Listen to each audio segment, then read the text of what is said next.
Durante 41 años en este peñasco, aprendí una sola cosa con certeza. El mar solo devuelve lo que ya no le sirve.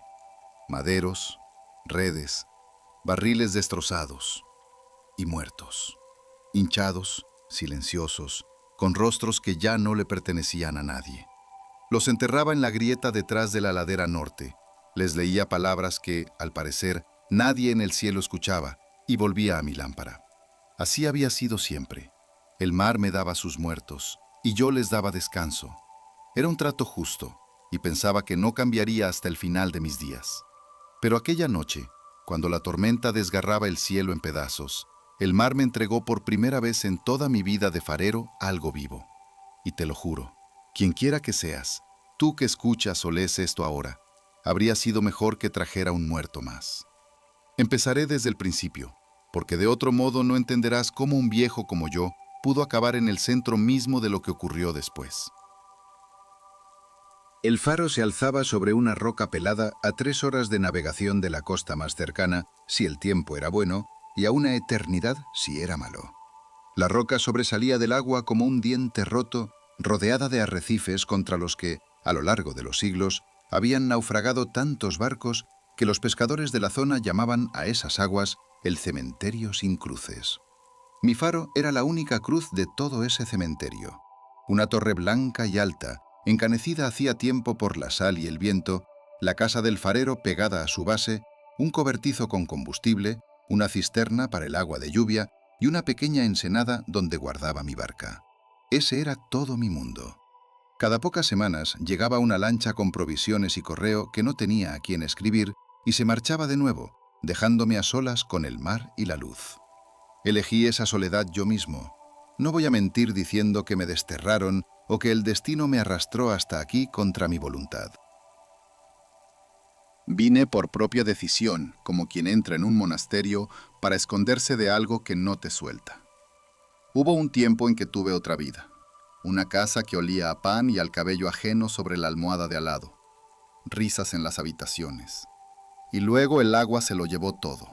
Otra agua, en otro lugar, pero igual de indiferente que la que golpeaba ahora contra mi roca.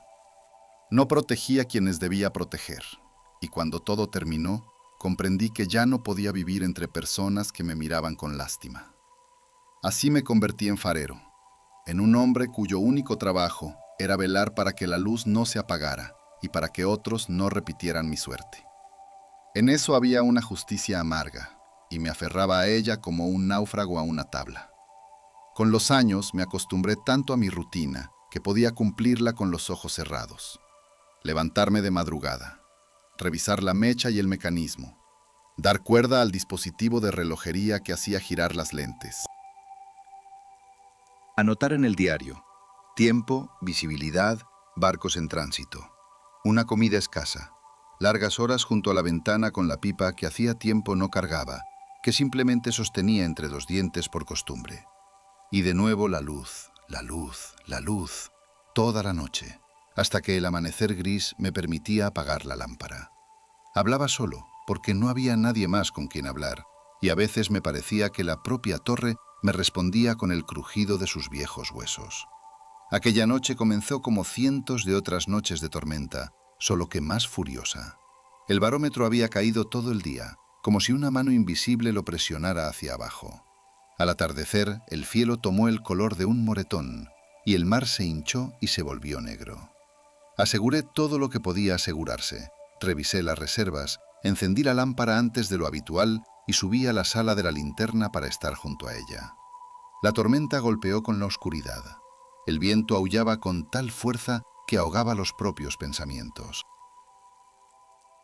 La lluvia no caía desde arriba, sino de lado, de plano, como si el mar hubiera decidido subir al cielo y desplomarse desde allí sobre mi roca. La torre temblaba. Los cristales de la linterna vibraban. Veía cómo las olas trepaban por la roca más alto que nunca en mi memoria, lamiendo piedras que llevaban allí quizás desde los tiempos de la creación. Y fue entonces, en pleno fragor de aquella locura, cuando vi una luz que no debía estar ahí. Al principio pensé que me lo había imaginado. Un destello breve abajo, junto a los arrecifes, donde no podía haber nada salvo agua y muerte. Luego otro. No era el reflejo de mi lámpara, era otra luz, débil, errática, que se apagaba. Una señal. Alguien allí abajo, en ese infierno, seguía aferrándose a la vida y pedía socorro. El corazón me hizo algo extraño que no había hecho en muchos años. Dio un salto. Ahí fuera había un barco, o lo que quedaba de él, y en él había una persona viva. Sabía que salir era una locura. A cualquiera que se aventurara en la roca con semejante tormenta, el viento lo arrancaría y lo lanzaría al agua en un instante. La razón me gritaba que me quedara junto a la lámpara, que hiciera mi trabajo, que alumbrara. Eso era todo lo que podía dar, todo lo que se me pedía. Pero había algo más en mí, algo viejo y sin cicatrizar, que una vez ya había llegado tarde para salvar. Y eso me puso en pie antes de que la razón pudiera ganar el argumento. Me puse la ropa de tormenta, me até una cuerda a la cintura, aseguré el otro extremo a la argolla empotrada en la pared junto a la puerta y salí a la oscuridad rugiente. El viento golpeó con tal fuerza que apenas pude mantenerme en pie. La sal me quemaba los ojos, la lluvia me azotaba la cara, y cada paso sobre las piedras mojadas y resbaladizas podía ser el último. Bajé hacia las rocas inferiores, hacia el lado donde había visto la luz, y la cuerda se tensaba a mis espaldas como el único hilo que me ataba a la vida. Abajo, en los claros entre las olas, lo distinguí. Un hombre. Las olas lo golpeaban contra las piedras como a un muñeco de trapo. El oleaje lo cubría y lo escupía una y otra vez, y ya casi no se movía, aferrado con los dedos blancos a un saliente de la roca. No recuerdo con exactitud cómo llegué hasta él.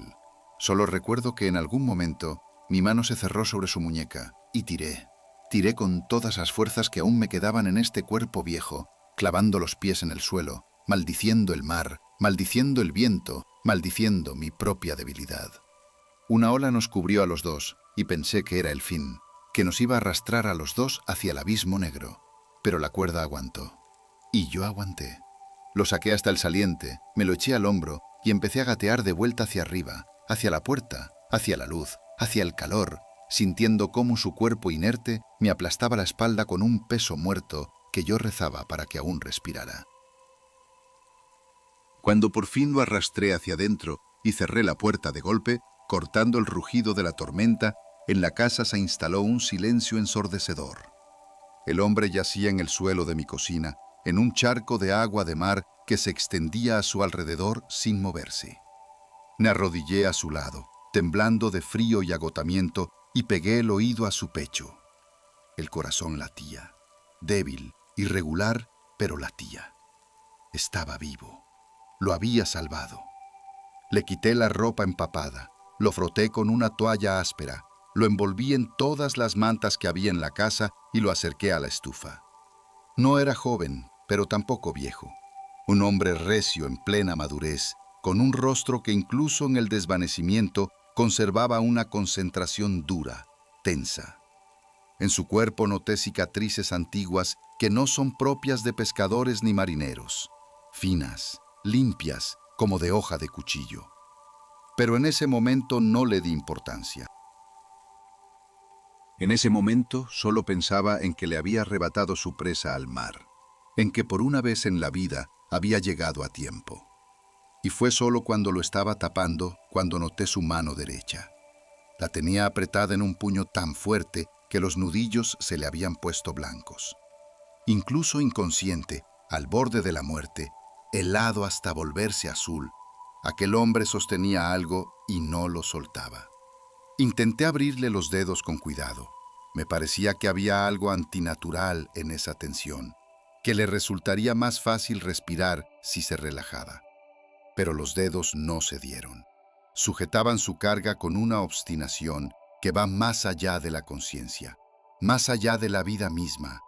Así solo se aferra uno a lo que vale más que la propia vida. Solo alcancé a ver el borde de algo metálico que brilló tenuemente entre sus dedos. Una llave pequeña o una chapa. Algo pequeño y al parecer infinitamente importante.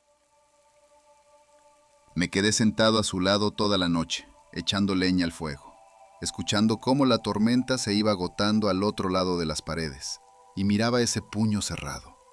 y por primera vez en 41 años, mi soledad no me pareció una prisión, sino una fortaleza. Una fortaleza a la que yo mismo acababa de abrir la puerta a algo que no comprendía en absoluto. Hacia el amanecer, cuando el viento amainó y una luz gris empezó a filtrarse por las ventanas, el desconocido se movió de pronto. Sus párpados temblaron, sus labios se agitaron, y me incliné hacia él para escuchar las primeras palabras del hombre que había arrancado de las garras de la muerte. Esperaba gratitud. Esperaba que me preguntara dónde estaba y qué había pasado. Esperaba algo humano, pero él susurró algo completamente distinto. Apenas audible, sin abrir los ojos, preguntó si ya venían hacia aquí. Y esa frase, dicha por un hombre que debería haber estado agradecido por su salvación, se me posó en el corazón más fría que toda el agua de aquella tormenta. Comprendí que no había sacado del mar a un simple hombre. Había sacado la sombra de alguien, y esa sombra no había venido sola. Lo primero que preguntó el náufrago cuando por fin recobró el verdadero conocimiento no fue dónde estaba ni qué le había ocurrido. Abrió los ojos, recorrió mi cocina con la mirada, rápido, tenaz, como una bestia evaluando su jaula, y preguntó si yo vivía solo en este peñasco y si había alguna comunicación con tierra firme. Solo después, como si cayera en la cuenta, añadió con voz débil unas palabras de agradecimiento que sonaron como si las hubiera leído en algún sitio y ahora las repitiera de memoria. Le respondí que sí, que estaba solo, que la lancha venía poco y que lo único que tenía para comunicarme era una radio vieja que además fallaba con el mal tiempo. Observé cómo cambiaba su rostro al escuchar eso. No reflejó ni decepción ni alivio, solo un cálculo rápido y frío que enseguida se ocultó tras la máscara de una sonrisa cansada. Aquel hombre, recién vuelto del otro mundo, ya estaba sopesando y calculando algo. Y yo, que había pasado toda la vida entre gente sencilla con el alma en la cara, comprendí que tenía delante un libro escrito en un idioma que no conocía. Le serví algo caliente y le ayudé a sentarse, rodeándolo de almohadas. Bebió con avidez, con las dos manos, y noté que la izquierda sostenía la taza mientras la derecha seguía cerrada en un puño, escondida bajo la manta. Lo que hubiera tenido apretado durante la noche no lo había soltado tampoco ahora. Le pregunté cómo se llamaba. Dudó, una fracción de segundo brevísima que nunca habría notado de no haber pasado toda la noche mirando su puño cerrado y pensando en sus extrañas palabras. En esa pausa había trabajo del pensamiento, una elección, y luego dijo un nombre. Un nombre sencillo, corriente, de los que llevan miles de personas. Asentí y me presenté a mi vez, es decir, me presenté como el farero, porque mi nombre verdadero hacía tanto tiempo que no lo pronunciaba en voz alta que se me había vuelto ajeno. Él no preguntó cómo me llamaba de verdad, no le interesaba otra cosa. Le pregunté qué había pasado con el barco, si había naufragio, si había más supervivientes, si debía salir a las rocas a buscar. Al oír la palabra naufragio, algo destelló en sus ojos. Me contó una historia, pulida, bien trabada, con los detalles justos para sonar creíble y ni uno más. Viajaba como pasajero en una embarcación pequeña. Se desató la tormenta. El barco chocó contra los arrecifes. Él cayó al agua. No vio a los demás. Seguramente todos habían muerto. Lo contó con voz uniforme, mirándome directamente a los ojos, y todo habría resultado convincente de no ser porque yo lo había sacado del agua con mis propias manos y había visto lo que llevaba puesto. Porque un simple pasajero no lleva, bajo la ropa exterior hecha jirones, las cosas que yo le había quitado. Yo no entiendo de lujos. En mi peñasco no sirven de nada. Pero incluso yo comprendí que el reloj que le había sacado de la muñeca y puesto a secar en el estante valía más que todo mi faro con todo lo que había dentro. Una factura delicada, un metal noble y pesado. Y aquellas cicatrices. Líneas finas y regulares en el costado y el hombro que no las deja una piedra ni un arrecife, sino solo una mano humana con algo afilado y una intención clara. No dije nada de eso. Asentía y escuchaba. Le rellenaba la taza y echaba leña al fuego. haciendo el papel del anciano ingenuo que él, al parecer, creía que yo era. Que lo creyera, pensé. En mi peñasco la ingenuidad a veces vale más que la astucia. Mientras él descansaba, me ocupé de las faenas de la casa, pero ahora cada movimiento que hacía lo hacía temiendo lo presente. Le mostré, sin hacer aspavientos, cómo era mi mundo, que supiera que de aquí no había a dónde huir. Le fui contando, de pasada, que tenía provisiones para muchas semanas, que había agua, que la lancha no vendría pronto, que mi barca era la única y que con este tiempo no podía alejarse en ella ni un marinero experimentado, y mucho menos un hombre que casi se había ahogado. Lo decía con calma, como se habla del tiempo, pero en realidad estaba trazando para los dos los límites de la jaula en que ahora nos encontrábamos juntos. El peñasco, la torre, el mar por todas partes, y ni un alma a muchas horas de navegación. Él escuchaba con atención, demasiada atención para alguien a quien esa información debería haberle tranquilizado. Un pescador rescatado se habría alegrado de tener comida, calor y techo. En cambio, parecía trazar en su cabeza un mapa, marcando salidas y callejones sin salida. Cuando mencioné la radio, preguntó si podía echarle un vistazo. Por curiosidad, dijo, que él entendía algo de aparatos y quizás podría ayudar a arreglarla. Le respondí que estaba en la sala de la linterna, arriba, y que yo mismo me ocuparía cuando se calmaran las interferencias. En realidad la radio estaba en mi cuarto, y ya había decidido que no lo dejaría acercarse a ella hasta que entendiera quién era y de qué huía. El día transcurrió en ese extraño baile de cortesía y desconfianza. Se recuperó con una rapidez sorprendente. Al atardecer ya se levantaba, caminaba por la casa apoyándose en las paredes, y su mirada volvía constantemente a las ventanas que daban al mar. Miraba el horizonte como mira quien espera no una salvación, sino un peligro. Varias veces lo sorprendí inmóvil, aguzando el oído, aunque no había nada que escuchar, salvo el oleaje que amainaba y el grito de las gaviotas que habían vuelto tras la tormenta. Preparé una cena sencilla y comimos en silencio uno frente al otro a la luz de la única lámpara. Sostenía la cuchara con la mano izquierda. La derecha seguía cerrada o metida en el bolsillo de la ropa que le había dado, ropa vieja mía que le colgaba como un saco. Pensé que había trasladado allí su tesoro. Fuera lo que fuera, no se separaba de ello ni un instante. Oscureció y me levanté a encender la lámpara. Él se ofreció a ayudar, pero lo rechacé, con suavidad, alegando que el mecanismo era delicado y no toleraba manos ajenas. En realidad, no quería que conociera la estructura de la torre mejor de lo que ya la conocía. Mientras daba cuerda al mecanismo de relojería y revisaba la mecha, lo oía caminar abajo.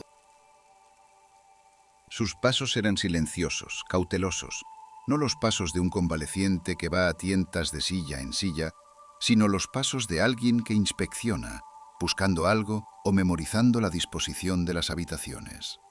Lo instalé a dormir en el cuartucho que en otro tiempo había servido de despensa, y yo me tendí en la sala común, junto a la estufa, cerca de la escalera que subía arriba y del cajón donde, bajo unos mapas viejos, estaba la radio. Estuve mucho tiempo sin dormir, escuchando. La casa se fue callando, el mar se aplacó, y en ese silencio esperé, sin saber bien qué, pero con todas mis viejas entrañas, presentía que la noche aún no había terminado. No me equivoqué. Bien pasada la medianoche, cuando un hombre verdaderamente agotado dormiría sin despertar, oí cómo chirriaba suavemente la puerta de su cuartucho. Luego, unos pasos apenas perceptibles, furtivos, sobre las tablas del suelo que yo me sabía de memoria. Sabía cuál crujía y dónde, y por eso lo oía moverse entre ellas, esquivando las que lo delatarían. Así no camina un huésped en casa de quien lo ha salvado. Así camina un ladrón o un espía. Permanecí inmóvil, respirando pausado y profundo, fingiendo un sueño profundo, mientras seguía entre mis pestañas entornadas la figura oscura que se movía por mi cuarto. Se acercó a las estanterías, fue repasando mis cosas una a una en silencio. Botes, herramientas, libros viejos.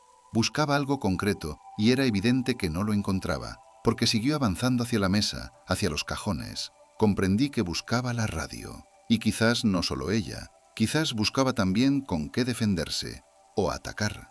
Podría haberlo llamado. Podría haberle preguntado qué hacía en mi cuarto en mitad de la noche, pero guardé silencio. Porque en ese momento tomé una decisión firme. Jugaría su juego, manteniéndome en la sombra hasta que entendiera sus reglas.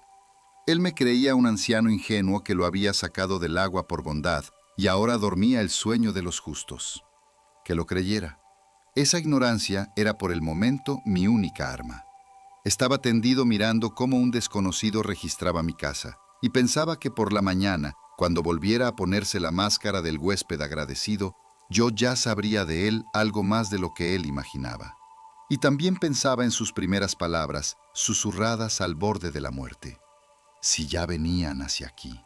Quienquiera que fuese ese ellos, ya no me cabía duda de que existían, y que tarde o temprano, el mar, que una vez ya me había traído a ese hombre, me traería también a sus perseguidores.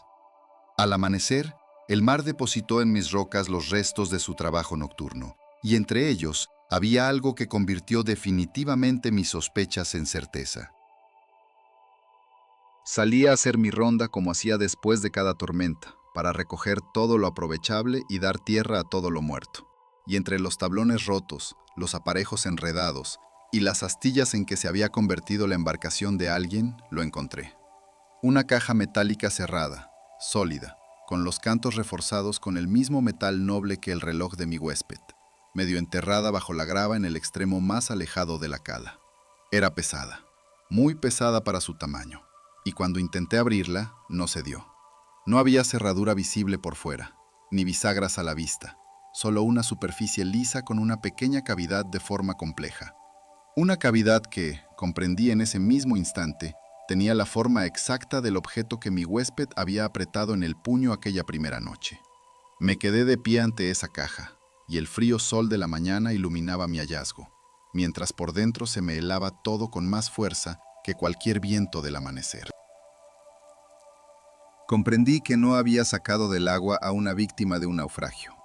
Había sacado a un hombre que transportaba algo tan valioso que había guardado la llave incluso inconsciente, al borde de la muerte. Y el naufragio, me decía mi viejo juicio, curtido en no pocas aguas de cementerio, no había sido accidental. La embarcación no había chocado sin más contra los arrecifes. Alguien había hecho algo con ella. Podría haber escondido el hallazgo. Algún instinto me decía que enterrara la caja de nuevo en la grava y guardara silencio. Pero otro instinto, más antiguo y más terco, me ordenaba mirar al hombre a los ojos. Y levanté la caja, a duras penas con su peso, y la llevé hacia la casa, abiertamente, a la vista de todos. Mi huésped estaba en el umbral, envuelto en una manta, mirando cómo yo subía por el sendero. Vi el momento exacto en que distinguió lo que cargaba. Su rostro, que hasta entonces había mantenido la máscara de una cortesía cansada, se desnudó por un instante brevísimo. La máscara cayó, y debajo vi todo a la vez. Miedo, rabia, cálculo, y algo más que era lo peor de todo, una determinación desesperada de criatura acorralada. No duró más que un latido. Luego volvió a sonreír, pero yo ya había visto lo que había bajo esa sonrisa, y él supo que lo había visto. Desde ese momento, la farsa entre nosotros se volvió más fina que el papel de fumar, y los dos lo sabíamos. Puse la caja sobre la mesa de la cocina, entre los dos, y me senté enfrente. Guardé silencio un buen rato, llenando por costumbre la pipa vacía. Luego dije, sin más: «Te saqué del agua y no te pregunté nada. Pero ahora en mi mesa hay algo por lo que, me parece, alguien va a venir. Y antes de que llegue, quiero saber qué es lo que he dejado entrar en mi casa». Él también guardó silencio un buen rato. Miraba la caja, luego me miraba a mí, y casi podía ver cómo le giraban los engranajes en la cabeza, eligiendo qué versión de la verdad darme. Y entonces empezó a hablar, y esta vez en sus palabras no había ya una invención pulida, sino algo más parecido a la verdad, una media verdad bruñida, en la que la mentira no estaba en los hechos, sino en lo que callaba de sí mismo. Dijo que había sido testigo, que había estado en el lugar equivocado, en el momento equivocado, y había visto lo que no debía ver. algo que ciertos hombres poderosos querían mantener en secreto a cualquier precio. Que en esa caja había una prueba, la única prueba capaz de revelar ese secreto y hundir a esos hombres. Que había huido con esa prueba, que la embarcación en la que viajaba había sido traicionada y hundida deliberadamente para que tanto él como la caja desaparecieran en el mar sin dejar rastro. Y que él era el único superviviente, porque el agua en el último instante lo había arrojado no al abismo, sino a mi roca. Escuché y no supe qué creer. La historia era hermosa. En ella, él era el héroe, el luchador, el guardián de la verdad. Pero yo miraba sus cicatrices parejas de hoja de cuchillo. Miraba las manos que la noche anterior habían buscado un arma en mi casa con demasiada seguridad. Miraba aquella frialdad calculadora que había alcanzado a ver y pensaba que esa historia hermosa tenía otro lado que él no me estaba mostrando.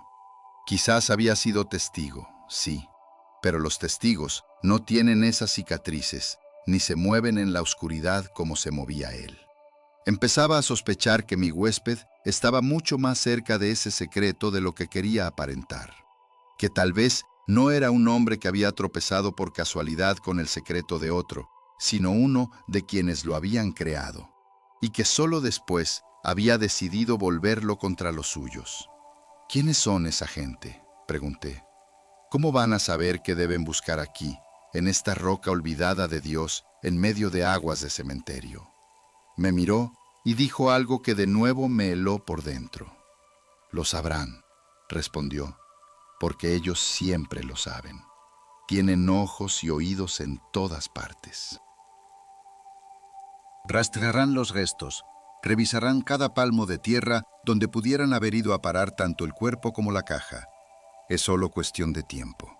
Y cuando vengan, añadió en voz baja, no dejarán testigos. Ninguno. Me miró directamente a los ojos y comprendí que no hablaba solo de sí mismo, hablaba de mí. Yo, que lo había sacado del agua, que había visto su cara y su caja, era ahora también un testigo. Y según las reglas de esa gente, quienquiera que fuese, yo también debía ser eliminado. Los dos callamos, y en el silencio oí el tic-tac del reloj rescatado de sus ropas, allí en el estante. El único sonido en la casa, contando el tiempo que, como comprendí ahora, nos quedaba cada vez menos. Todo el día anduve ocupado en mis cosas, dándole vueltas a lo que había oído, sin poder resolver la pregunta principal. ¿Cuál de los dos era más peligroso para mí? ¿Los que quizás venían por mar o el que ya estaba sentado en mi casa? Empecé a notar detalles nuevos. Como él, creyendo que yo no lo veía, sopesaba en la mano el hacha junto al leñero. Cómo se había puesto junto a la ventana, estudiando mi barca en la cala, el camino hasta ella, la marea. Cómo me hacía preguntas, como si fuera simple curiosidad sobre si pasaban embarcaciones cerca de allí y con qué frecuencia veía luces ajenas en el mar. Se estaba preparando. Solo que yo no sabía para qué exactamente. Para huir, para defenderse o para deshacerse de un testigo de más en cuanto dejara de serle útil. Hacia el atardecer subí a la sala de la linterna para preparar la lámpara de noche y por costumbre recorrí el horizonte con mi viejo catalejo. El mar después de la tormenta estaba liso y vacío como un cristal, hasta el mismo borde donde el cielo se juntaba con el agua. Fui pasando el catalejo por la línea del horizonte despacio, con calma, y ya estaba a punto de bajarlo cuando mi vista tropezó con un punto diminuto al noreste. Me quedé inmóvil, limpié el ocular, volví a mirar. El punto no era un resto a la deriva ni un juego de la luz. Era una embarcación, oscura, baja, sin luces, aunque el crepúsculo ya se espesaba. Una embarcación que no quería que la vieran. Y no avanzaba a lo largo del horizonte, como avanzan los que pasan de largo frente a mi roca siguiendo su rumbo. Avanzaba en línea recta, directamente hacia el faro. Bajé el catalejo despacio. Abajo, en la casa cálida y bien iluminada, estaba sentado un hombre con un secreto peligroso en una caja cerrada, cuya llave apretaba en el puño incluso al morir. Y por el mar oscuro y liso, sin luces, silenciosa e implacable, Venía hacia nosotros la gente de la que él había hablado, los que no dejan testigos. Y yo, viejo farero que había pasado 40 años en un exilio voluntario para esconderme de la muerte ajena, comprendí que la muerte me había encontrado ella sola. Venía hacia mí por el agua, y mi única lámpara, que encendería en pocos minutos para cumplir con mi deber, le señalaría el camino directo hasta mi puerta. La embarcación oscura echó el ancla en el borde exterior de los arrecifes, donde no llegaba ningún rayo de mi faro, y no se acercó más. Se quedó allí quieta, una silueta negra sobre el agua negra, apenas visible a la luz de las estrellas, y esperó. Y esa espera era más aterradora que cualquier temporal. Un hombre que lanza un ataque es, al menos, comprensible, pero el que se queda en la oscuridad mirando cómo te agitas en una habitación iluminada, como una mariposa en un frasco, ya te tiene en la palma de la mano antes de cerrar los dedos. Sabían que estábamos aquí. Sabían que no temíamos a dónde huir, y no temían ninguna prisa. Bajé de la sala de la linterna y le dije al huésped lo de la embarcación. No se sorprendió. Se acercó a la ventana, escrutó la oscuridad un buen rato y luego dijo en voz baja, con una calma casi serena: «Ya han llegado». En su voz no había pánico, solo el cansancio de un hombre que ha huido demasiado tiempo y por fin ve que sus perseguidores le han dado alcance. Y también había en ella esa fría concentración que yo ya había aprendido a reconocerle. No tenía intención de rendirse. Entonces se volvió hacia mí e hizo lo que yo llevaba esperando y temiendo. Me propuso un trato. Dijo que en el cajón no solo había pruebas de un crimen ajeno, sino algo más. Algo que garantizaría a un hombre una vida holgada hasta el fin de sus días. Dijo que si salíamos de allí juntos, no olvidaría a quien le había salvado, que me haría rico, que podría dejar esa maldita roca y pasar el resto de mis años en calor y tranquilidad donde quisiera en el mundo. Todo lo que necesitaba, dijo, era ayudarle a aguantar y escapar, confiar en él, estar de su lado. Le escuchaba y comprendía que ese era el momento más peligroso de todos los que habían pasado hasta entonces. Porque el hombre que te ofrece riqueza a cambio de confianza no está comprando tu ayuda, sino tu espalda, que luego le resultará más fácil apuñalar. Veía ese trato de parte a parte. Me necesitaba ahora, mientras el enemigo estaba en el umbral, pero cuando el enemigo fuera vencido o burlado, yo dejaría de ser un aliado para convertirme en el último testigo. Toda su elocuencia, todas sus promesas de riqueza, no eran más que la correa con la que quería tenerme sujeto justo hasta el momento en que me volviera prescindible. Pero no lo dejé ver.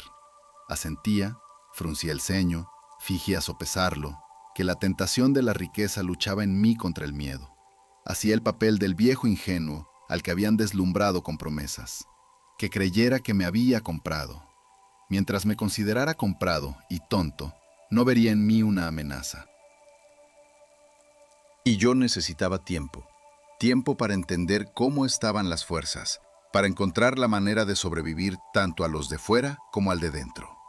Así comenzó entre nosotros un juego que yo no había elegido, pero en el que ahora estaba metido hasta el cuello. Un juego de confianza en el que cada uno fingía ser aliado del otro y cada uno sabía que el otro fingía. Éramos como dos jugadores ante una mesa donde la apuesta era la vida, los dos ocultando las cartas, los dos sonriendo, los dos esperando a ver quién ponía primero sobre la mesa algo que lo cambiara todo. Empecé a tantearle con cautela, a aprender las reglas. Bajo la apariencia de preguntas angustiadas de un viejo asustado, averiguaba cuánta gente podía haber en aquella embarcación, cómo iban armados, qué esperaban. Él respondía, unas veces con la verdad, otras con medias verdades. Yo ya había aprendido a distinguir los matices de su mentira por la forma en que apartaba la mirada, o al contrario, la sostenía con demasiada firmeza. De sus palabras se iba componiendo un cuadro sombrío. Los del barco eran varios. No eran marineros. Eran hombres de un oficio determinado. Un oficio cuya habilidad principal era hacer callar a los demás para siempre. Esperaban, probablemente, al amanecer, o al momento oportuno, o a refuerzos. O quizás simplemente querían que nos consumiéramos de miedo en la espera, para que cuando llegaran ya estuviéramos medio quebrados. Aquella noche no habría encendido el farol si hubiera podido, pero apagar el faro significaba quebrantar la única ley a la que había servido toda mi vida, y lo que era más importante, significaba confesarles a los del barco que los habíamos visto y que teníamos miedo. De modo que la luz ardía como ardía siempre, girando con paso uniforme, lanzando sus rayos a la oscuridad. Y cada vez que el haz pasaba sobre la silueta negra junto a los arrecifes, me parecía oír cómo alguien, allá en las tinieblas, esbozaba una sonrisa burlona. Entrada la noche subí a revisar la lámpara y decidí aprovechar para acercarme a la radio. Intentar, pese a todo, hacer saber a tierra firme que en el faro había problemas. Bajé al cajón donde la guardaba, debajo de las cartas náuticas antiguas. Aparté las cartas y me quedé inmóvil. La radio estaba en su sitio, pero el cable que la unía a la antena de la torre había sido cortado. Con limpieza, con cuidado, de un solo movimiento de hoja afilada. Miraba esos dos extremos cercenados y todo iba encajando en mi cabeza. La noche anterior no había buscado un arma en mi cuarto. Había buscado precisamente la radio. Y al no poder llevársela, había hecho algo peor. Me había dejado sin voz. Nos había dejado los dos sin posibilidad de pedir ayuda. No quería que llegara ningún tercero. Necesitaba el aislamiento, el mismo que necesitaban los del barco. En ese deseo de cortarnos del mundo, mi huésped y nuestros enemigos eran, por extraño que parezca, cómplices. No le dije que había encontrado el cable cortado. Volví a colocar las cartas con cuidado y subí con el rostro tranquilo como el agua en calma. Si él quería jugar a oscuras, yo estaba dispuesto a jugar a oscuras también. Pero ahora sabía de él algo más importante. Había cortado los caminos no solo a los enemigos, sino también a mí. No tenía intención de compartir con nadie ni el secreto ni mi condición de testigo. Pasara lo que pasara, en sus planes no había lugar para un farero vivo. Esa misma noche empecé a prepararme. En silencio, sin llamar la atención, ocupándome de las tareas de siempre, escondí en otro lugar lo más necesario. El cuchillo viejo que guardaba para las faenas de la casa salió del cajón de la mesa y fue a parar a un escondite bajo una tabla del suelo junto a la escalera. Un lugar que yo conocía y él no. Revisé todos los cerrojos, todas las contraventanas. Repasé mentalmente todos los rincones y pasadizos de mi torre. Las estrechas escaleras de caracol, la pesada puerta de la sala de la lámpara que se cerraba por dentro, la trampilla del suelo que daba al almacén inferior, del que el huésped no sabía nada. 41 años llevaba esa torre siendo mi hogar. La conocía como mi propio cuerpo. Conocía cada uno de sus huesos, cada una de sus venas. Y si me tocaba librar un juego a muerte entre esas paredes estaban de mi lado. Casi había terminado mis silenciosos preparativos y estaba junto a la puerta de abajo, escuchando la noche, cuando ocurrió.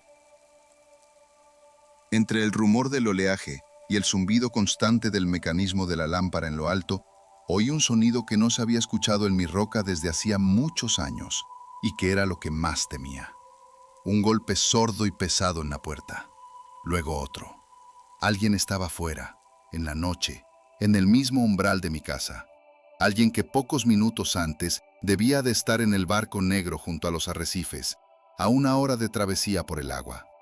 Habían desembarcado sin hacer ruido, al amparo de la oscuridad y del estruendo del mar, esquivando los haces del faro. Y ahora llamaban a mi puerta. Me quedé paralizado.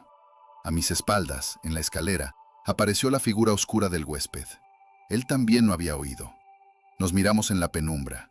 Dos jugadores cuya partida acababa de interrumpirse con la llegada de un tercero a la mesa.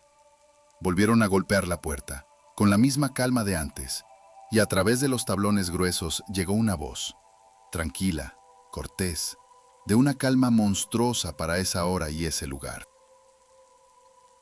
La voz llamaba al farero por el mismo nombre con el que yo mismo me designaba, como si lo supieran todo de mí. La voz decía que habían naufragado, que necesitaban ayuda, que debía abrir. Y yo, de pie en la oscuridad de mi casa, entre la puerta cerrada y el hombre con un secreto peligroso a mis espaldas, comprendí que ahora sí había comenzado el juego de verdad. La voz al otro lado de la puerta se presentó como la de un náufrago. un marinero en apuros que suplicaba que le dejaran entrar y entrar en calor. Y todo en esa voz era correcto, medido, convincente, salvo un único detalle que lo delataba por completo. Un hombre cuyo barco ha encallado en los arrecifes en una noche fría, que acaba de luchar con el mar por su vida, no habla con una voz pareja, tranquila, casi indolente. En esa voz no hay temblor, no hay una respiración jadeante, no hay esa ronca desesperación que yo había oído en los verdaderos náufragos que había sacado a esta roca. La voz al otro lado de mi puerta era seca y cálida, como la de alguien que acaba de salir de una habitación bien caldeada.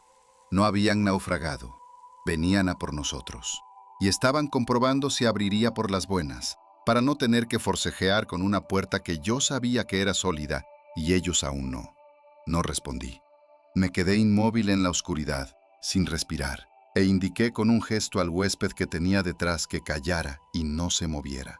Volvieron a llamar, con la misma cortesía de antes, y la voz repitió su petición, y en esa repetición, en esa uniformidad mecánica, la falsedad quedó al descubierto del todo. Luego la voz enmudeció. Durante varios largos instantes al otro lado de la puerta hubo silencio, en el que solo oía el latido de mi propio corazón y el lejano zumbido constante de la lámpara en lo alto.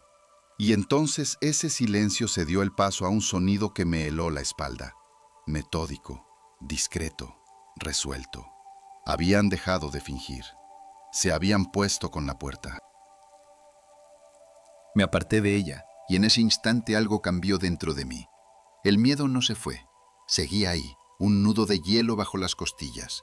Pero a él se sumó algo más, un sentimiento largamente olvidado.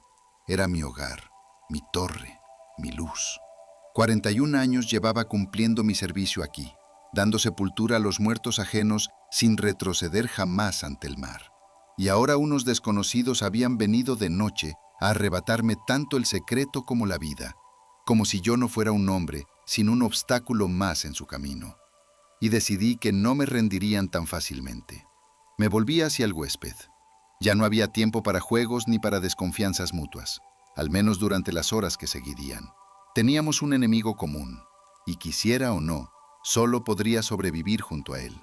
Le dije sin rodeos: están forzando la entrada, y si consiguen pasar, los dos somos hombres muertos, así que escúchame y haz lo que te diga, porque esta torre solo la conozco yo. Me miró en la penumbra, y por primera vez en su mirada no había cálculo ni superioridad, solo la comprensión de que el viejo farero era en ese momento su único sostén. Asintió. Lo conduje lejos de la puerta inferior, hacia arriba, hacia el interior de la torre. Mi torre había sido construida en tiempos en que faros como ese se levantaban no solo para alumbrar, sino para resistir a quienes saqueaban los barcos naufragados, los bandidos de costa que merodeaban por estas aguas en los viejos años de maldad. Sus muros eran de un grosor extraordinario.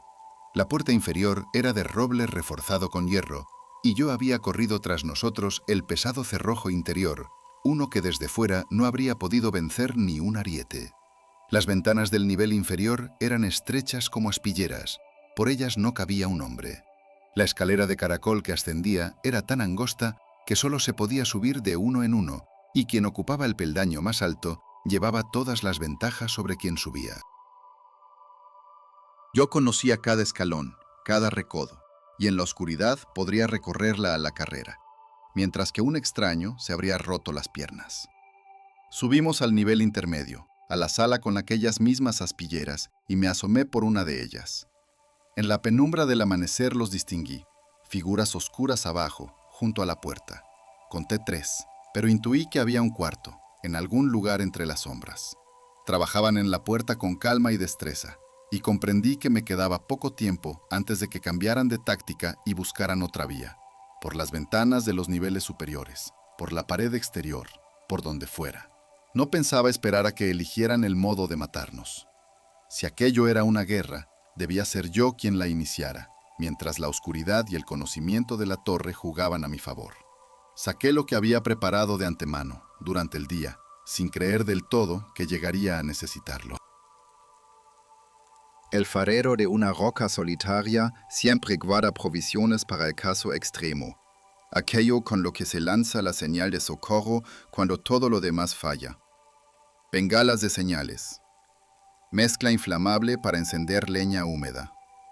Un pesado arpón ballenero que me había dejado el farero anterior y que había colgado en la pared sin uso alguno durante todo mi servicio. No quería derramar sangre. En 41 años no había levantado la mano contra ningún ser vivo mayor que un pez. Pero aquella gente había venido a quitarme la vida, y la ley del mar, esa ley severa que había aprendido aquí, al borde de todo, hablaba con claridad. Quien quiere sobrevivir, hace lo que debe. Lo que vino después lo recordaré hasta el fin de mis días, y no todos esos recuerdos quisiera conservarlos. Encontraron la manera, apoyaron en la ventana inferior, la más ancha, algún artilugio y se pusieron a ampliar el hueco arrancando la vieja piedra. Cuando el primero de ellos se coló dentro, hacia la estrechez del nivel inferior donde lo esperábamos nosotros, la ventaja ya no estaba de su lado. En aquel angosto pozo de piedra, en la oscuridad que yo conocía y él no, todo su oficio de matar valía bien poco. No voy a describir con detalle cómo rechazamos ese primer asalto. Diré solo que la torre nos ayudó. Su estrechez, su oscuridad, sus trampas de escalones irregulares y dinteles bajos contra los que los extraños se golpeaban al subir precipitadamente. Diré que mi huésped, fuera quien fuera antes, luchó con desesperación y destreza, delatando en cada movimiento el mismo adiestramiento que disimulaban sus cicatrices regulares. Y diré que aquella noche, por primera vez en 41 años, sangre cayó sobre el suelo de piedra de mi torre. Parte era ajena y parte era nuestra, porque la batalla nos costó caro. Cuando el ris del amanecer se coló por fin por las aspilleras y los atacantes se retiraron, llevándose a los suyos y dejándonos a nosotros, aturdidos, agotados, pero vivos, vi que mi huésped estaba herido, no de muerte, pero sí de gravedad. Una hoja ajena le había alcanzado en el costado y estaba sentado con la espalda apoyada en la fría pared, tapándose la herida con la mano, con la sangre manando entre sus dedos. Yo mismo estaba magullado y cortado, con las costillas ardiendo, pero me tenía en pie. Habíamos sobrevivido aquella noche, habíamos rechazado el primer asalto, pero yo sabía, y él sabía, que volverían. Ahora, conociendo que aquí no encontrarían presa fácil, conociendo nuestras fuerzas, dispuestos a actuar de otro modo la próxima vez. Le vendaba la herida a la luz gris de la mañana, rasgando en tiras una tela vieja y limpia, y él me miraba desde abajo con una mirada larga y extraña. Y entonces, como si pagara por el hecho de que yo acababa de luchar por su vida, me dijo por fin la verdad sobre lo que había en la caja. Me dijo que no era simplemente la prueba del crimen de alguien. Era un registro. Una lista de nombres y hechos capaz de hundir no a un solo hombre poderoso, sino a muchos, de tirar de toda una red que envolvía medio mundo. Por eso habían venido a buscarlo no ladrones, sino asesinos. Por eso los de fuera preferirían morir hasta el último antes que marcharse sin la caja.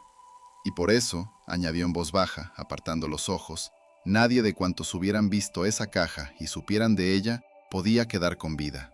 Esa era su ley, y no admitía excepciones. Hablaba de los enemigos, pero mientras le vendaba la herida, sintiendo bajo mis dedos el cuerpo ajeno y caliente que acababa de salvar por segunda vez, miraba sus ojos apartados y entendía lo que no decía. Esa misma ley era también la suya. Él vivía por ella. Era del mismo mundo que los hombres del barco negro. Quizás en otro tiempo incluso había sido uno de ellos. Y cuando los enemigos cayeran, cuando la caja estuviera a salvo, solo le quedaría un pequeño asunto sin resolver. Un testigo de más. El viejo farero que lo había sacado del mar, que había visto su cara, que había tenido en sus manos su secreto y que ahora sabía demasiado. Había salvado a ese hombre 2 veces, y lo sabía con la misma claridad con que sabía que el sol salía a mis espaldas. Si no andaba con cuidado, sería él, y no los hombres del barco negro, quien acabaría conmigo. A la luz del día, cuando los enemigos se habían retirado a lamer sus heridas y mi huésped dormitaba con un sueño inquieto junto a la estufa, encontré lo que me abrió los ojos definitivamente sobre el hombre que había salvado. Rebuscaba entre sus cosas, aquella ropa mojada que se secaba desde el día de su rescate, para encontrar trapos limpios con que vendarle, y bajo el forro de su chaqueta, en un bolsillo oculto cosido con tal maestría que solo lo descubrí al tacto, encontré un arma, pequeña, plana, mortífera, de las que no se esconden para defenderse, sino para matar a quemarropa, por sorpresa, a quien no lo espera. Sostuve aquella cosa fría en la palma de la mano y comprendí que había estado con él todo ese tiempo. La primera noche, cuando lo froté con la toalla y lo arropé con mantas. Al día siguiente, cuando lo alimenté y le di de beber. Durante el combate, cuando luchamos hombro con hombro. Podría haberla usado en cualquier momento. Y si hasta entonces no lo había hecho, era solo porque yo le era más útil vivo que muerto. Por ahora. No le quité el arma. La devolví a su sitio, al mismo bolsillo oculto. Cosí el forro tal como estaba, con mis viejos pero aún hábiles dedos. Que pensara que su secreto seguía intacto. Saber que tenía eso y dónde lo escondía valía más que el arma misma. Volví a elegir la sombra. Volví a aparentar ceguera para ver con más claridad. Pero aquel hallazgo cambió algo en mí. Antes de él, todavía me aferraba a la idea de que quizás mi huésped era en verdad un desdichado fugitivo, testigo del mal ajeno, a quien el destino había arrojado a mi roca. La cosa fría y plana en mis manos mató ese pensamiento para siempre. Un hombre que cose en el forro un instrumento de muerte silenciosa, preparándose para ella con antelación, con calma, como otros cosen dinero de reserva, ese hombre no era una víctima. Era un depredador, atrapado temporalmente en una trampa, y esa trampa era mi roca. Cuando despertó, me senté frente a él y le dije que quería saberlo todo. No la media verdad con la que me había alimentado hasta entonces, sino todo. De lo contrario, le dije, ¿cómo entender lo que ocurre? ¿Cómo sobrevivir los dos si no sé en qué me he metido? Y quizás porque estaba herido y débil, o porque creía que de todas formas no me dejaría salir vivo de aquella roca, y por tanto podía permitirse la franqueza, habló. Esta vez lo sentí, sin mentiras, o casi. No era un testigo casual, era parte de ese mismo mundo que había enviado a los asesinos a buscarlo. Durante largos años había servido a esos hombres poderosos de los que hablaba. Había sido uno de los que guardaban sus secretos, hacían su trabajo sucio, hacían desaparecer a quienes resultaban incómodos. Sabía cómo se hacía porque él mismo lo había hecho. Y luego, no dijo por qué, y no le habría creído aunque lo hubiera dicho, decidió volver las armas contra sus amos. Reunió aquel inventario, aquella lista de nombres y crímenes que ahora descansaba en el cajón cerrado en el fondo de mi cala, pues yo lo había vuelto a esconder esa misma noche sin decirle dónde. Lo reunió para tener a sus antiguos amos atados en corto, para traficar con sus secretos, para asegurarse una vida holgada y segura. No era una lucha por la verdad, era un trato que había salido mal. Los amos decidieron que un sirviente muerto era más fiable que un mercader vivo de sus secretos, y enviaron a buscarlo a quienes él mismo había sido no hacía mucho. Y el barco en el que navegaba no naufragó solo. Confesó, mirando el fuego, que a bordo había más personas, la tripulación, pasajeros que viajaban por azar.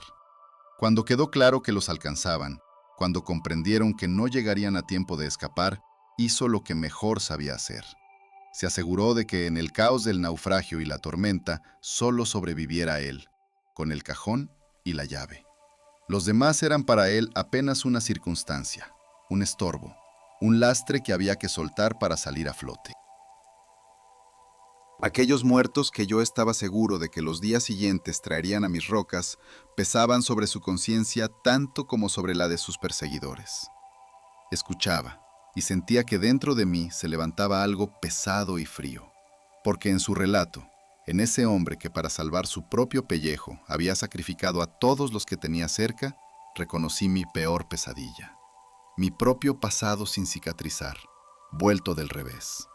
En otro tiempo, en otra vida, yo tampoco había podido salvar a quienes tenía cerca, pero no había podido por debilidad, por torpeza, por una cruel conjunción de circunstancias, y por esa culpa involuntaria me había castigado durante 41 años en aquella roca. Él, en cambio, había hecho lo mismo de forma deliberada, calculada, y dormía tranquilo. Éramos como las dos caras de una misma moneda. Yo, que había entregado toda la vida a expiar una muerte ajena de la que solo era responsable a medias. Y él, que sembraba muerte a su alrededor sin conocer ni culpa ni arrepentimiento. Y ahora el destino nos había reunido en la misma torre en el fin del mundo y nos obligaba a luchar por la misma vida. Ese día comprendí algo más, y era lo más amargo de todo. No se podía dejar marchar a ese hombre con el cajón. No porque yo quisiera el secreto para mí, no lo necesitaba, con gusto no lo habría visto nunca, sino porque un hombre capaz de hundir un barco con su gente para salvarse, lo haría una y otra vez, en todos los lugares a donde llegara. La lista de nombres en sus manos no era un arma de la verdad contra el mal, era el arma de un mal contra otro, y quien se hiciera con ella no haría el mundo más limpio. Empecé a pensar que quizás el mejor desenlace para todos no sería la victoria de uno de los dos bandos, sino la desaparición del propio cajón, para siempre, en el fondo, que era donde le correspondía estar. Pero guardé esos pensamientos para mí. Fuera seguían esperando los enemigos, y sin el huésped, sin su habilidad para combatir, yo no podría sobrevivir. Y él, a su vez, sin mí y sin mi torre, estaba condenado. Estábamos atados, dos enemigos mortales que se necesitaban mutuamente hasta el preciso instante en que la amenaza exterior desapareciera. Y en ese instante, cada uno de nosotros estaba dispuesto a matar al otro. Le vendaba la herida, le cocía el caldo, compartía con él mi pan y mi agua, y todo ese tiempo sentía en la espalda el frío del arma plana cosida en el forro de su chaqueta. Y él, estoy seguro, sentía algo parecido al verme moverme por la casa, preguntándose qué arma habría escondido el viejo farero y cuándo la usaría. Al atardecer, al asomar por la aspillera, vi que fuera algo había cambiado. Los enemigos ya no intentaban acercarse a la puerta, se habían retirado, pero no se habían ido. El barco negro seguía anclado junto a los arrecifes. Se habían dispersado por la roca, tomando posiciones alrededor de la torre, cortando el camino a la cala, a mi barca, a la cisterna de agua, al cobertizo del combustible. Ya no asaltaban, nos estaban cercando, y comprendí su nuevo plan, y esa comprensión me dio más miedo que el combate nocturno. Ya no pensaban lanzarse contra los muros sólidos y las escaleras estrechas donde los habíamos golpeado. Pensaban simplemente esperar, cortándonos de todo lo necesario para vivir hasta que el hambre, la sed y la oscuridad hicieran el trabajo por ellos. Habían decidido rendirnos por agotamiento. Y en ese asedio, comprendí, mi torre sólida dejaba de ser refugio para convertirse en un ataúd de piedra. En la tercera noche se apagó el faro, y eso fue más aterrador que cualquier asalto, porque por primera vez en 41 años mi luz dejaba de arder no por voluntad de la tormenta ni por una avería, sino por la mala intención de un hombre. Los enemigos habían llegado hasta el cobertizo del combustible, el que estaba apartado, junto al sendero, al que yo no me atrevía a asomar ni de día bajo la mira de sus posiciones, y habían vaciado o quemado todo mi queroseno, todas las reservas que habrían bastado para meses. Lo comprendí cuando la lámpara de arriba parpadeó y se apagó, y la torre quedó sumida por primera vez en mi memoria en una oscuridad completa, sin ojos. Estaba en la sala de la linterna, en la oscuridad, junto a la lámpara muerta y fría, y sentía cómo junto a su luz se apagaba también algo dentro de mí. Sin luz, el faro era solo un montón de piedras, y yo sin el faro era solo un viejo al que habían encerrado a morir. Y en esa oscuridad comprendí hasta el final todo su cálculo. Un faro apagado significaba que ningún barco que pasara, al ver la torre negra y muerta, sospecharía que algo iba mal. ¿Quién sabe? Una avería. ¿Quién sabe? El faro lleva tiempo abandonado. Nadie vendría. Nadie se alarmaría. Nos habían cortado no solo del combustible, nos habían cortado de la última esperanza de un salvador casual. El mar que me separaba de los hombres ahora me separaba de cualquier ayuda. Mi radio estaba muerta desde aquella noche en que el huésped cortó el cable, de modo que tampoco podía pedir socorro, y ningún salvador casual acudiría a una torre oscura. El cerco se había cerrado por todos lados. El aislamiento que había buscado toda la vida, que consideraba mi penitencia y mi paz, se había vuelto contra mí. Estaba solo frente a la muerte, si no contaba al hombre que tenía al lado, que él mismo era la muerte a medias. Después empezaron a asfixiarnos metódicamente, arrebatándonos de uno en uno todo lo que necesita un ser vivo. La cisterna de agua de lluvia estaba al descubierto, junto a la pared exterior, y una mañana, al sacar agua de ella, noté que algo no iba bien. El agua tenía un regusto acre, extraño. La habían envenenado. No lo suficiente para matar de inmediato. No, para eso eran demasiado inteligentes. Muertos no les servíamos de nada mientras el cajón no estuviera en sus manos, pero sí lo suficiente para que beberla fuera peligroso, para obligarnos a sufrir la sed junto a una cisterna llena. Solo me quedaba una pequeña reserva dentro, en unas pocas cantimploras y un barrilito, y comprendí que a partir de entonces habría que medir cada sorbo. Así comenzó el asedio que no le desearía ni a un enemigo. Éramos dos en la torre oscura, uno de nosotros herido, y alrededor, en la oscuridad, esperaban con paciencia quienes querían nuestra muerte. Dividí el agua restante en porciones mínimas y la escondí de forma que el huésped no supiera dónde estaba toda la reserva. Ni en eso me fiaba de él. Temía que en un momento de desesperación lo bebiera todo o intentara apoderarse del agua como palanca contra mí. La comida la tomábamos fría y en pequeñas cantidades. Encendía el fuego con parsimonia y poco rato, temiendo que el humo delatara nuestra posición y también para ahorrar la última leña. Nos sentábamos en la oscuridad, en el frío, contando las horas, y esa oscuridad pesaba sobre la mente como la masa de agua sobre un cuerpo hundido en el fondo.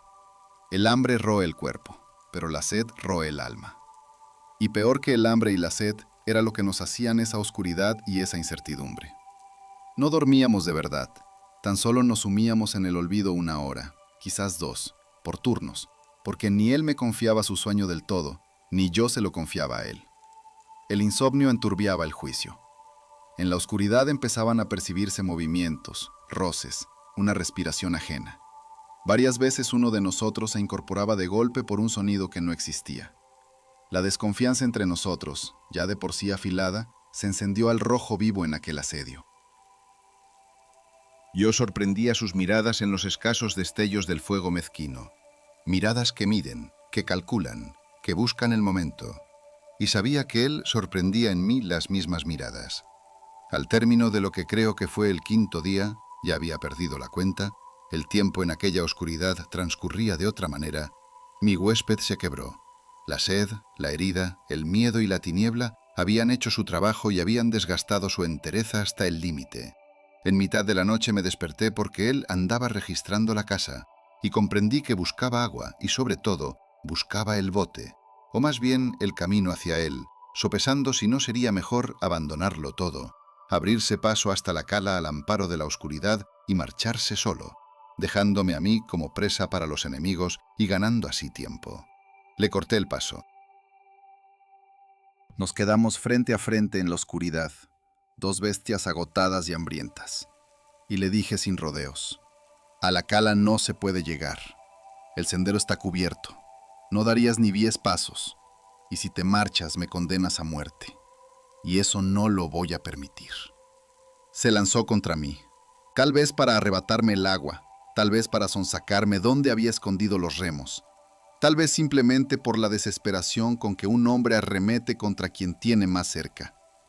Nos enzarzamos en la oscuridad, y fue una pelea encarnizada, silenciosa y brutal, aunque no mortal, porque en el último instante creo que los dos comprendimos su absurdo. Si uno de nosotros hubiera matado al otro allí mismo, solo habría facilitado el trabajo a quienes esperaban fuera. Solos no sobreviviríamos ninguno de los dos. Ambos lo sabíamos, y ese saber detuvo nuestras manos en el mismo borde.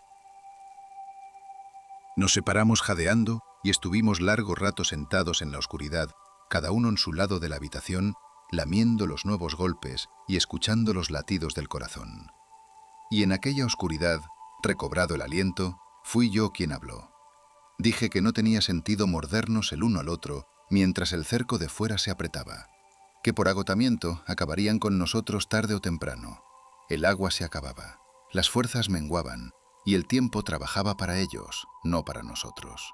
Que esperar y defenderse era perder despacio y sin remedio. La única oportunidad, dije, no era aguardar a que vinieran, sino obligarlos a venir cuando y donde nosotros los esperáramos. Dejar de ser una presa sitiada y convertirnos en cazadores. Aprovechar lo único que nos quedaba y que ellos no tenían. Mi torre, que yo conocía piedra a piedra, y la propia oscuridad que se había vuelto nuestra enemiga, convertirla en arma. Él escuchó en silencio, y yo sentía en la penumbra cómo en él no despertaba la desesperación, sino aquel cálculo frío que era su verdadera naturaleza. ¿Qué plan?, preguntó al fin. Y le conté lo que había estado meditando durante todos aquellos días oscuros, tumbado sin poder dormir. El plan era audaz y terrible, y las posibilidades de que saliera bien eran escasas, pero no teníamos otro. Dije que volvería a encender el faro. Él creyó que me había vuelto loco de sed. Encender el faro significaba revelar a los enemigos que seguíamos vivos y resistiendo. Significaba señalarnos como mariposas ante la llama. Pero en eso consistía precisamente mi idea, y se la expliqué. La luz los atraería. Al ver que el faro cobraba vida de repente, concluirían que los nervios nos habían fallado, que en el pánico enviábamos una señal de socorro, que pedíamos ayuda, que mostrábamos nuestra desesperación. Se lanzarían al asalto para apagar ese llamado antes de que alguien lo viera. Se lanzarían deprisa, con prisas, perdiendo la cautela, y no entrarían en una torre donde se esconde una presa acorralada, sino en una trampa que nosotros les habríamos preparado. La torre se convertiría en una ratonera, la oscuridad en nuestra aliada y la luz en el cebo. Mi huésped guardó silencio largo rato en la penumbra, y luego escuché su risa queda, no alegre, sino maliciosa y admirada a la vez. «Viejo», dijo, «eres más peligroso de lo que pareces». Y en esas palabras, por extraño que resulte, había más verdad sobre lo nuestro que en todo lo que había dicho antes. Nos dimos la mano en la oscuridad, aliados por una noche, enemigos para siempre, y comenzamos a preparar la trampa en la que uno de los dos bandos habría de perecer. Encendí el faro, no como súplica de salvación, sino como anzuelo en el sedal, y apenas el primer rayo rasgó la oscuridad sobre el acantilado, allá abajo, en las tinieblas, todo se puso en movimiento.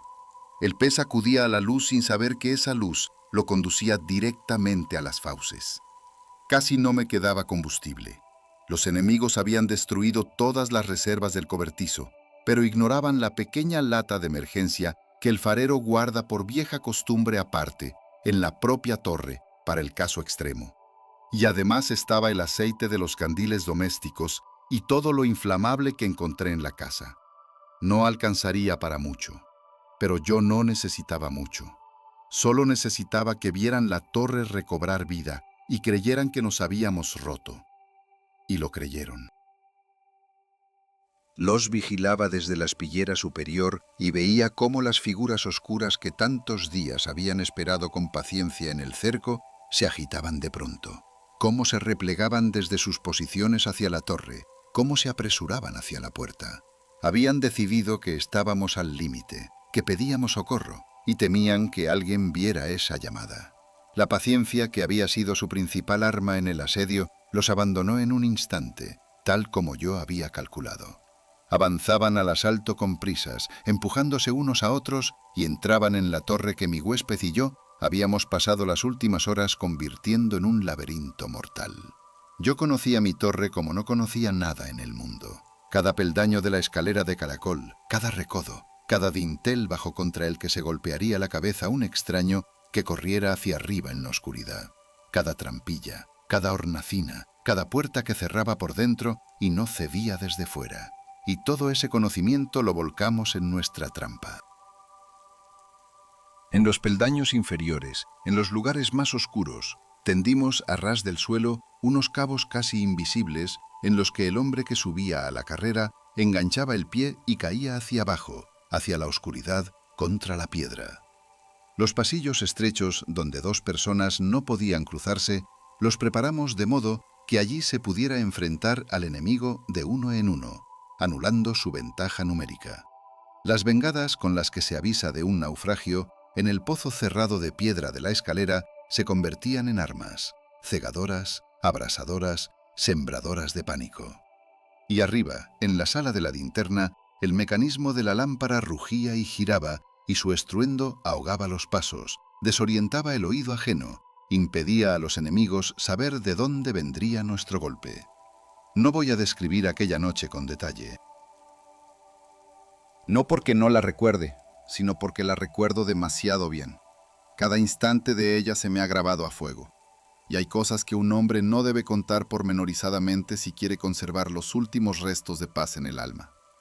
Diré tan solo que la trampa funcionó, que la oscuridad y la estrechez, y el rugido de la lámpara, y el fuego cegador de las bengalas, y mi conocimiento de cada piedra hicieron su trabajo. Los enemigos entraban en la torre de uno en uno y de dos en dos por la angostura de la escalera, y la ventaja de su número y su adiestramiento se deshacía entre aquellas paredes como se deshace la ventaja del lobo acorralado en la madriguera del tejón. Tropezaban con nuestros cabos, se golpeaban contra los techos bajos, se perdían unos a otros en la oscuridad, y nosotros los golpeábamos donde eran más vulnerables, y luego retrocedíamos hacia arriba y esperábamos al siguiente. La torre nos ayudaba. Era como si aquella vieja mole de piedra hubiera cobrado vida y se hubiera vuelto contra quienes venían a profanarla con la violencia. Mi huésped combatió de una manera que daba espanto. En aquella pelea salió a la superficie toda su vida anterior, todo su oscuro oficio, sin reserva alguna, y lo vi tal como era en realidad, no un fugitivo, no un testigo, sino un depredador en su elemento natural. Se movía en la oscuridad y en la estrechez con una precisión aterradora y afilada, y allí donde yo solo me defendía y tendía trampas, él mataba. Lo miraba a la luz de los destellos y comprendía que un hombre capaz de eso nunca dejaría vivo a un testigo, que mis peores sospechas sobre él eran ciertas y más que ciertas. Pero mi plan no era perfecto, y yo lo sabía desde el principio. Sabía que tenía un punto débil, y ese punto débil era el propio aliado que tenía a mi lado. Y cuando el combate alcanzó su momento más encarnizado, cuando los últimos atacantes habían sido abatidos o habían huido de vuelta a la oscuridad hacia su barco negro, mi huésped hizo lo que yo esperaba, y aún así me hirió en lo más vivo. Me traicionó. Convencido de que los enemigos estaban derrotados y de que ya no me necesitaba, se volvió contra mí en el preciso instante en que menos podía defenderme, agotado por el combate, lleno de heridas, con las manos vacías. No se lanzó hacia mí, sino que pasó de largo, hacia abajo, hacia la cala donde estaba escondida la barca, calculando, supongo, que podría llevarse el cofre, cuyo escondite creía haber logrado averiguar, y marcharse, dejándome a mí, vivo o muerto, a merced de quienes aún quedaran fuera. Y fue entonces, en aquella oscuridad, cuando todo se confundió definitivamente. ¿Dónde estaba el enemigo? ¿Dónde el aliado? ¿Dónde la luz? ¿Dónde la sombra?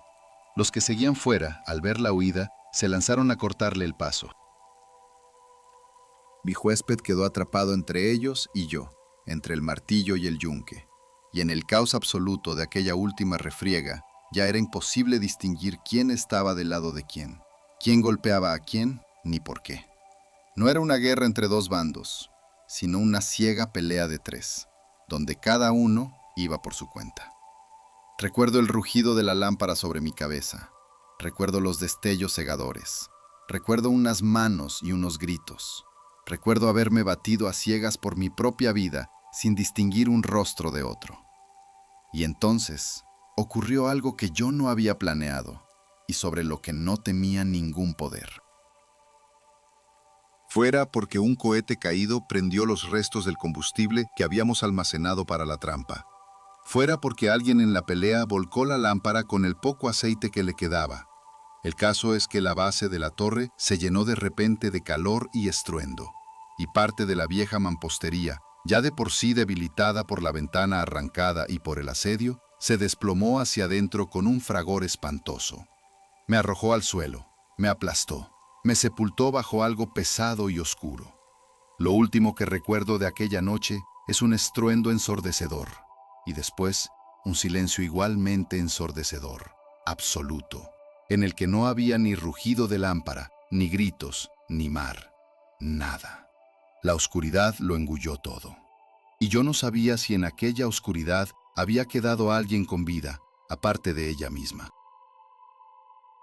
Recobré el conocimiento entre los escombros, a la luz gris de la mañana, sin entender al principio si seguía vivo o no, y lo primero que comprendí al volver en mí fue que de todos los que habían combatido aquella noche en mi torre, solo 2 quedábamos sobre la roca, él y yo. Salí de debajo de los cascotes que me habían aplastado, pero que, por un milagro, no me habían triturado. Las viejas vigas se habían doblado sobre mí como un armazón, soportando el peso de la mampostería derrumbada. Todo el cuerpo era un solo dolor continuo, pero estaba vivo. Me arrastré hacia la luz, hacia la sala baja destrozada, sepultada bajo la piedra, y miré a mi alrededor. Los atacantes no estaban. De los que habían venido a por nosotros desde el barco negro, no quedaba ni uno. La trampa, el combate y el derrumbe se los habían llevado a todos, y sus cuerpos yacían bajo las piedras o habían sido arrastrados por los que se retiraron. No los conté y no quise contarlos. El propio barco negro, como vi más tarde al salir al exterior, había desaparecido del horizonte. O bien los supervivientes habían huido tras perder demasiados hombres, o bien yo los había matado o capturado a todos y el barco se había quedado sin tripulación y la marea se lo había llevado. No lo sé. Solo sé que la amenaza exterior, la que nos acechaba desde el mar, terminó aquella noche. Y a unos pocos pasos de mí, también saliendo de entre los escombros, también golpeado, ensangrentado pero vivo, se incorporaba mi huésped. Nos miramos el uno al otro a través de la sala destrozada, a la luz gris de la mañana, 2 supervivientes en medio de una destrucción general, y en aquella mirada estaba todo a la vez. El recuerdo de haber combatido hombro con hombro, el recuerdo de cómo me había traicionado la noche anterior, y la comprensión fría y lúcida de que ahora, muertos los enemigos, no quedaba entre nosotros nada que nos impidiera convertirnos en enemigos el uno del otro. Ya no había asedio, ni adversario común, ni necesidad mutua. Solo quedábamos 2, el cofre y una sola barca para los 2. Y uno de nosotros sobraba.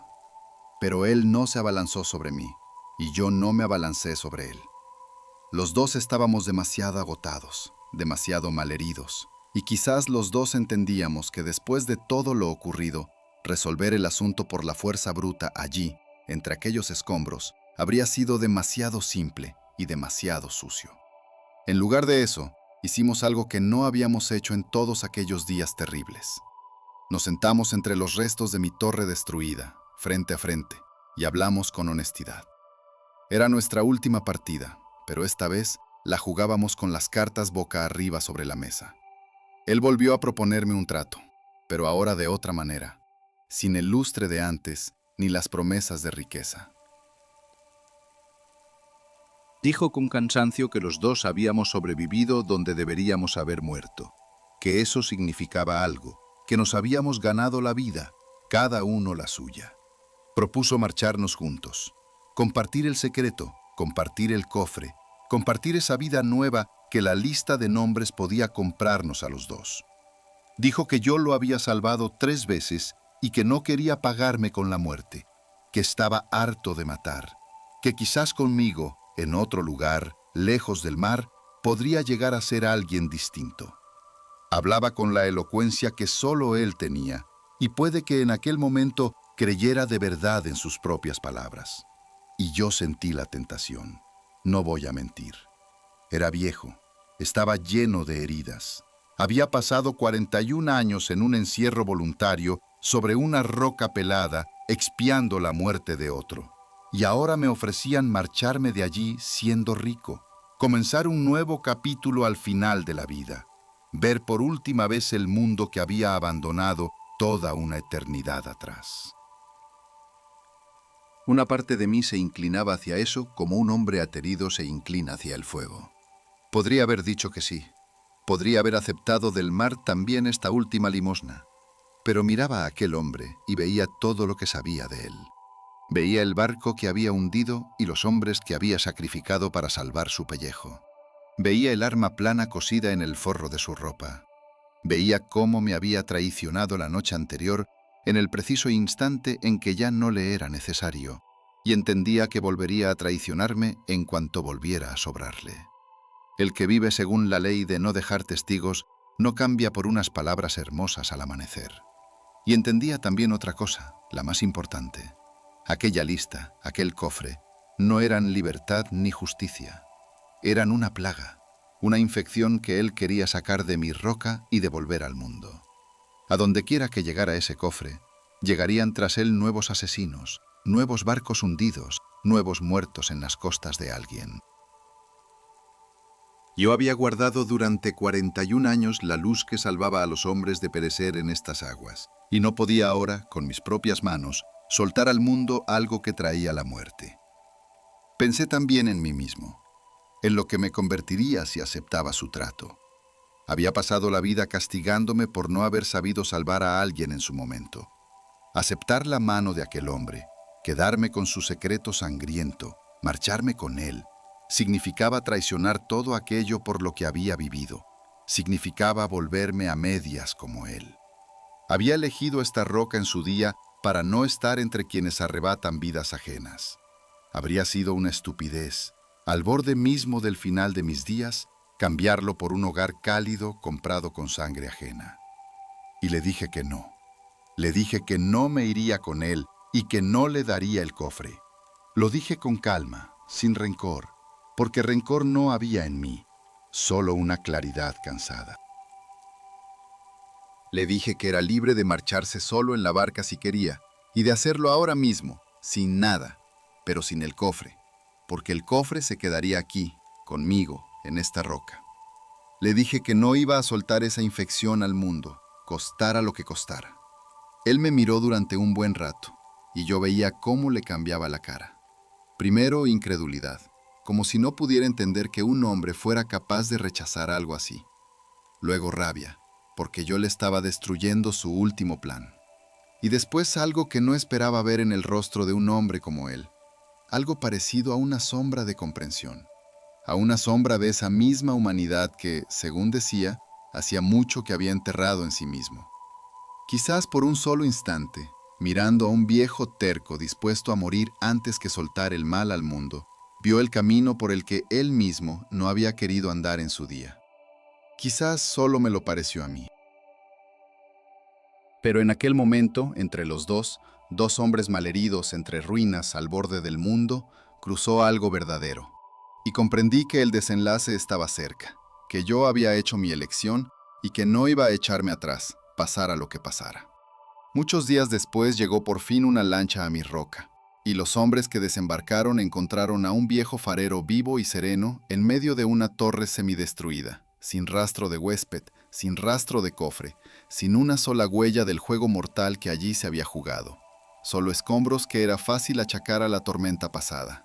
Escribo esto ahora, mucho tiempo después, en las páginas en blanco de mi viejo diario, junto a las escuetas anotaciones sobre el tiempo y los barcos que pasan, porque en algún sitio tiene que quedar constancia de lo que ocurrió. No para el juicio de los hombres, a ellos no les dije nada. Para otro tribunal, más alto, ante el que pronto tendré que responder. Cuando la tripulación de la lancha preguntó qué había pasado con la torre, dije que durante el gran temporal se había derrumbado un muro viejo y que por poco me sepultaba bajo sus escombros. Era casi la verdad. Dije que el queroseno se había consumido en esa misma tormenta y que por eso se apagó el faro, que la radio había dejado de funcionar. Le creyeron al viejo, ¿y por qué no habrían de hacerlo? ¿Quién sospecharía de un asedio, de unos crímenes, de un juego mortal en una roca solitaria donde durante 41 años ha vivido en silencio un farero que no le importa a nadie? Me ayudaron a reparar lo más indispensable. Me dejaron provisiones, prometieron enviar a alguien para reconstruir la torre y se marcharon. Y volví a quedarme solo, como siempre había querido. Supongo que quieres saber qué fue del visitante y del cofre. Te lo contaré, porque para eso escribo. El visitante se fue. Aquella mañana gris, después de nuestra última conversación entre las ruinas, cuando le dije que no, Estuvimos sentados en silencio largo rato. Y luego se levantó. Estaba convencido de que en ese momento se abalanzaría sobre mí, de que recordaría el arma plana que llevaba en el forro, de que la ley por la que había vivido se impondría sobre ese atisbo de humanidad que había cruzado su mirada. Me preparé para morir, y lo digo con honestidad, casi no le tenía miedo. Era viejo, había vivido lo mío, y morir sin haber dejado escapar el mal al mundo me parecía un final digno. Pero no se abalanzó. Se quedó de pie sobre mí, mirándome desde arriba con esa mirada larga e indescifrable que le era propia, y luego hizo algo que yo no esperaba en absoluto. Se dio la vuelta y se alejó caminando hacia la ensenada, hacia la barca, solo, sin el cofre. Quiero creer, que en ese instante el viejo farero terco, dispuesto a morir para que el mal permaneciera enterrado, le mostró un camino por el que él mismo pudo haber andado alguna vez y no anduvo, y que no encontró en sí mismo la fuerza para matar ese camino junto conmigo. El mar, sin embargo, juzgó a su manera. Mi barca era la única, y en ella se adentró en mar abierto al amanecer, herido, agotado, sin fuerzas. Y hacia el mediodía volvió a levantarse el viento, no tan terrible como aquel primer temporal, pero suficiente para quien apenas se tenía en pie en una barca desvencijada en medio de esas aguas de cementerio que habían engullido miles de embarcaciones más sólidas. Lo seguí con la mirada desde los escombros de mi torre hasta que desapareció tras el muro de lluvia. No regresó, y ningún cuerpo que se le pareciera fue arrojado después a mis rocas, y eso que esperé y estuve atento. Quizás logró salir a remo, escapó y vive en algún lugar todavía bajo un nombre nuevo. O quizás el mar, que una vez me lo entregó, terminó por reclamar lo que había traído. No lo sé. Y, lo confieso, no quiero saberlo. El cofre se quedó. Ese cofre metálico cerrado con su lista de nombres y crímenes, esa ponzoña que llevaba la ruina a todos los que se le acercaban. No lo abrí, ni entonces ni después. Tenía incluso la llave, ese objeto que el visitante apretaba en el puño la primera noche y que dejó caer entre las ruinas en el último enfrentamiento.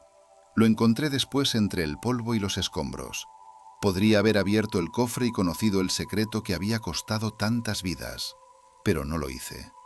¿Para qué quiere un viejo en el fin del mundo los oscuros secretos ajenos?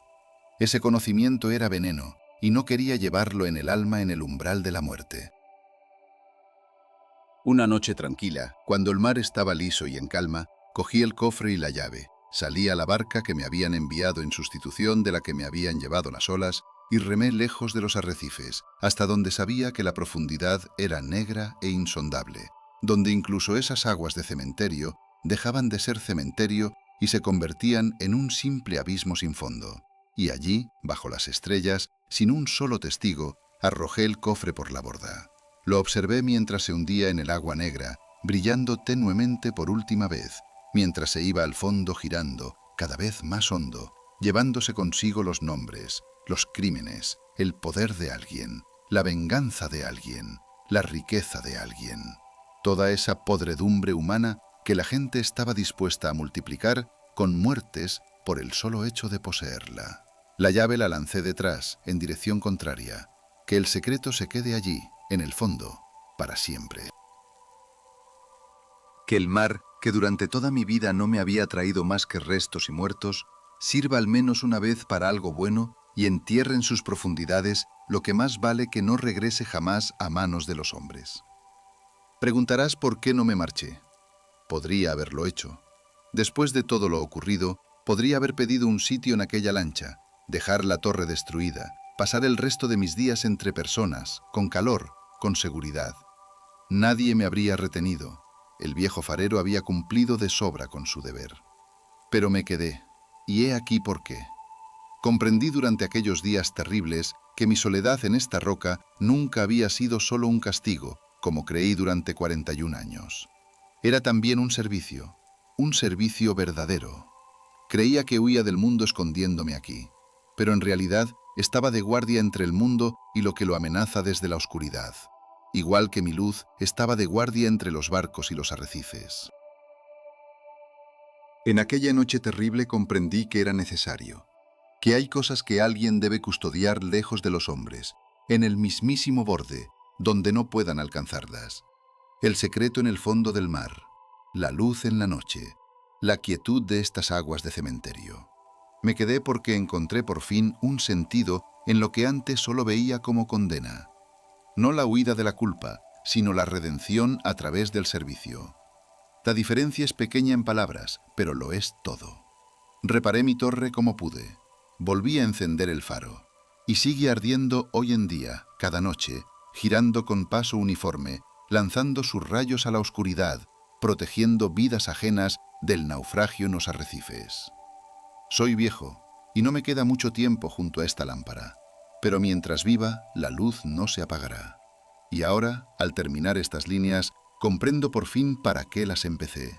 No para justificarme, no para vanagloriarme,